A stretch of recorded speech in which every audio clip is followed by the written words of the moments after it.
eating pizza, and that's really about it. But we can't let him do this to our children and our senior citizens and our veterans or to any of us.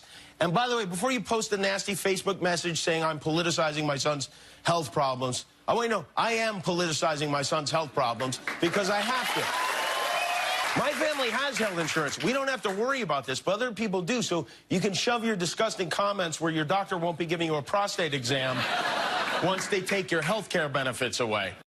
Kimmel, who obviously his son was in a very critical problem with his heart illness, is he actually portraying the Graham Cassidy bill properly last night on his late night show? Joining us now is Senator Lindsey Graham, one of the co-sponsors of that bill. Senator, he went off on you and Senator Cassidy directly. Says it's mean-spirited, says you have nothing for preconditions like what his son experienced. He's a man of means, and for those without means, their kids will die. What's your reaction? Well, he's describing Obamacare. About 70% of the counties in this country down to one provider. Many of them have lost all choice. Obamacare is collapsing around us. If you like your doctor, you can keep it. Didn't really hold up. So Obamacare is collapsing. Access to health care is going down. We try to turn that around. And here's what I'd say to Mr. Kimmel. I understand the emotional nature of having a sick child, and we're all grateful your child is doing well. Bill Cassidy is a doctor who worked in a nonprofit hospital serving the underprivileged. Factually, our bill requires pre-existing illnesses to be covered in the block grant. We run it through the CHIPS program, the Children's Health Program, that's been in existence for 20 years. It's got to be compliant with the terms of that program. You do cover pre-existing illnesses, but we allow 50 states to come up with solutions to help sick people, not just some bureaucrat in Washington. And I bet you this, Brian, I bet you he never called Senator Cassidy and said, would you please set this straight? I bet he looked at some liberal talking point, bought it hook, line, and sinker, and went after Bill Cassidy without talking to him, and I think that's unfair. Right.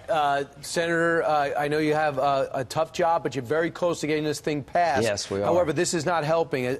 They say that a group of 10 governors argued against the Graham Cassidy bill, including 5 from Republican states. They don't like it. What's your answer? Well, federalism is about their opinion.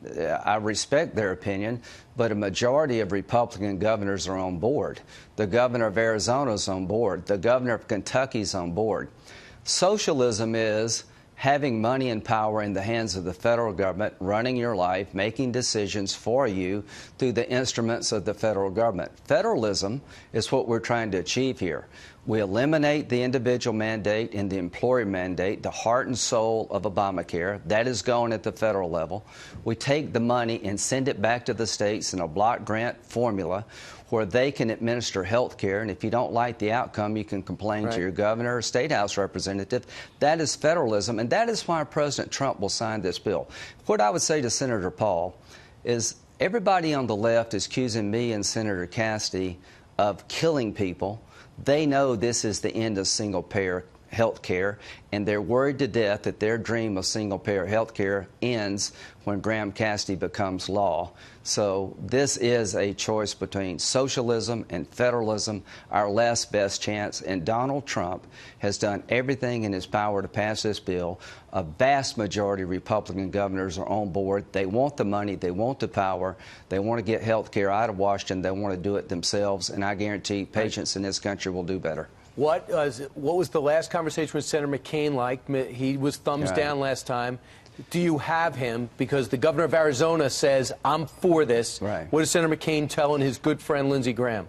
Well, Senator McCain ran a campaign to repeal and replace Obamacare. It was the heart and soul of his campaign in 2012. He has fought like a tiger against Obamacare.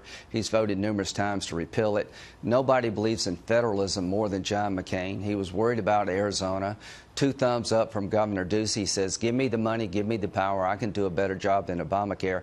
Arizona is suffering mightily under Obamacare, 100% increase in Senator, premiums. yes or no? Is he going to be on board? He's looking at it. He wanted to see if there was a bipartisan alternative. Senator Alexander was working with Senator Murray. Nothing happened. And I can tell you this.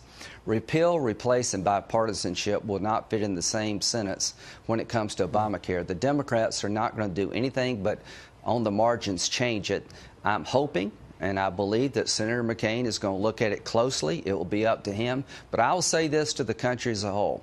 If you want to repeal and replace Obamacare, this does it. It gets the money and power out of Washington. And this is our last best chance, and President Trump will sign this into law. So liberals are going crazy because they know we end the march toward single-payer health care. Conservatives should rally around this because it is federalism. The only definite no we know right now is Rand Paul, Murkowski, and Dan Sullivan of Alaska are still up in the air. Senator Sullivan I'm meeting with today. Alaska's got unique needs. I'm very positive. The president's helped us a lot.